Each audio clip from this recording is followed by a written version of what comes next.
Hi, thank you for watching my video. We now here is at the Elmina dungeon, and we're getting ready to go on the inside and see what they have to show us.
They built three castles.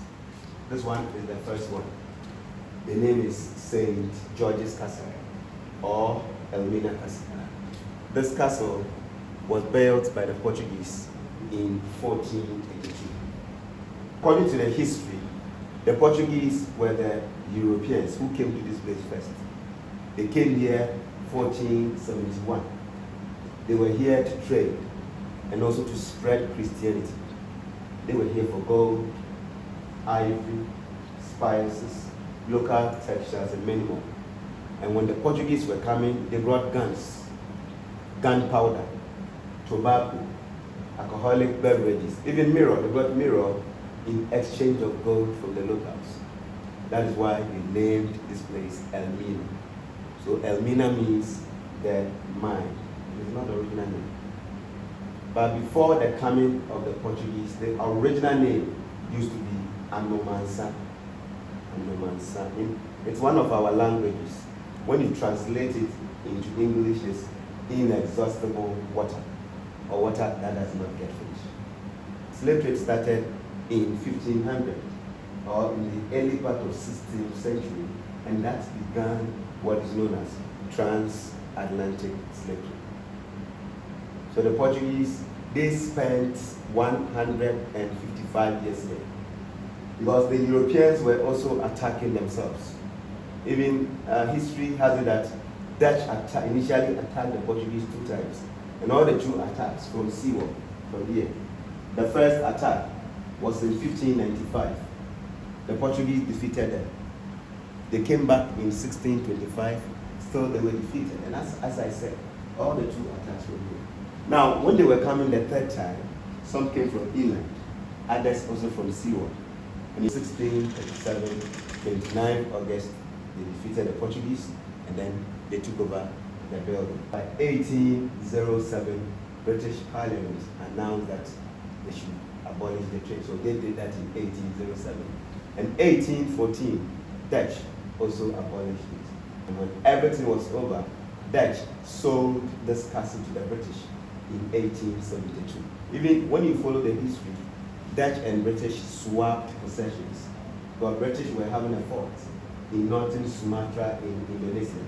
They gave that fort to the Dutch, and Dutch handed this one over to them. But they have to pay something because Castle took that in the fort. Now, when British took over, because the slave trade was over, British did not use this castle for slave trade.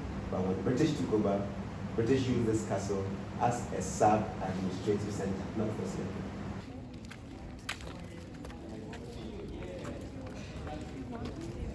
These two cells. The rest of the rooms that you see on the ground floor around were dungeons for the male slaves. The male slaves were about 600, and then the female slaves were about 400. So at one time, this castle held approximately 1,000 slaves at the time. The governor was up there. You go there. He was on top of everybody. And then the middle one for the assistant governor. The rest of the rooms were for soldiers. We have missionaries, and this side for the merchant. When British took over, British converted the towers into prisons. So British captured a very powerful Ghanaian king from Ashanti region.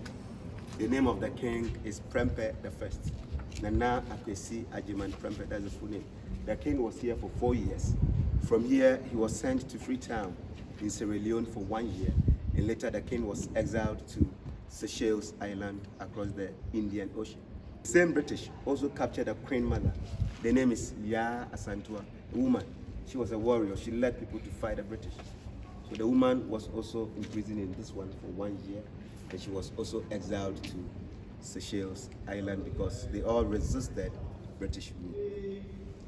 Now, upon all these things that they were doing, some of them were Christians. So in this castle, we have 2 churches. Portuguese came, they built their own church, and Dutch also built theirs. When Dutch took over, Dutch were not Catholics, Dutch were Protestants. So they divided the church into 2. And they used the ground floor as their auctioning hall. Human beings were auctioned in this one. Upper floor, junior soldiers mess, and they built their own church, ironically, on top of the female dungeon.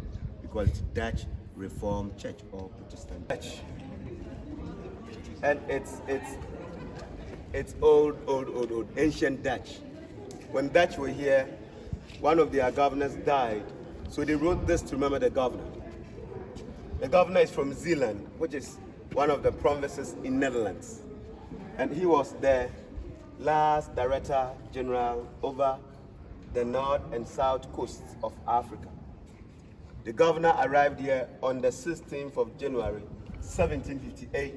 He died 12th of March, the same year when he was 41 years old. And this is a tribute written by a priest, tribute to the governor. The name of the priest is A. Andrese. The priest is from Vieira, and this is a village in Zeeland.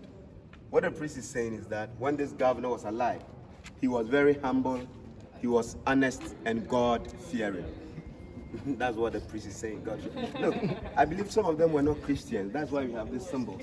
You see the symbols? These are secret society symbols. The circle and triangle. So the circle means eternity, and then the triangle is perfection.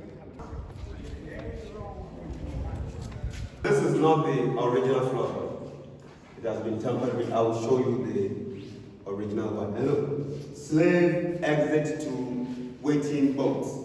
So when the ships came, all the male slaves who survived were forced through this to the door of no return. Now, you have to mind your head. What's your head? There is one step down. Mind your head and a step down.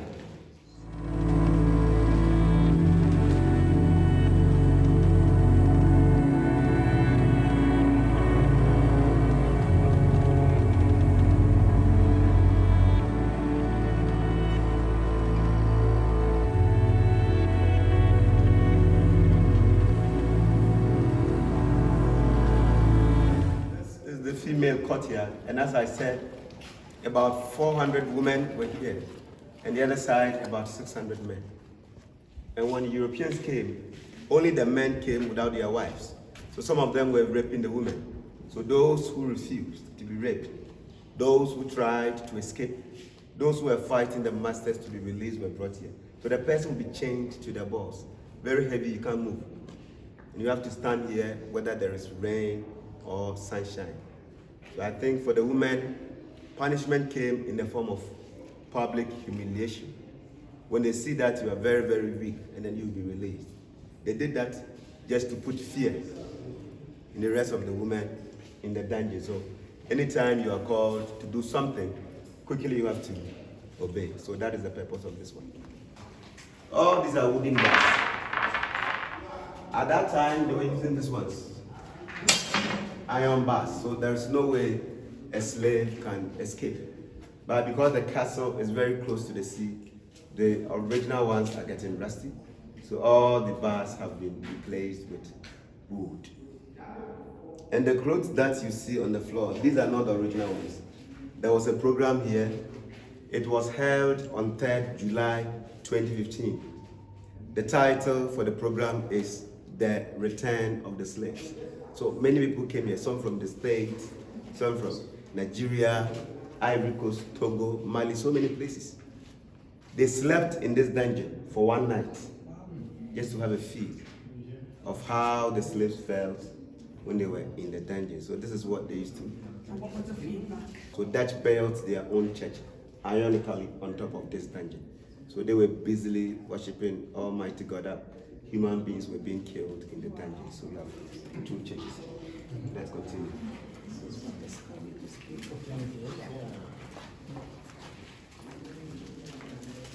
It wasn't only the governor who was doing that. Some of the soldiers and others were also raping them. So a lot of them got pregnant. And those who were found pregnant were freed because no one will buy a pregnant slave.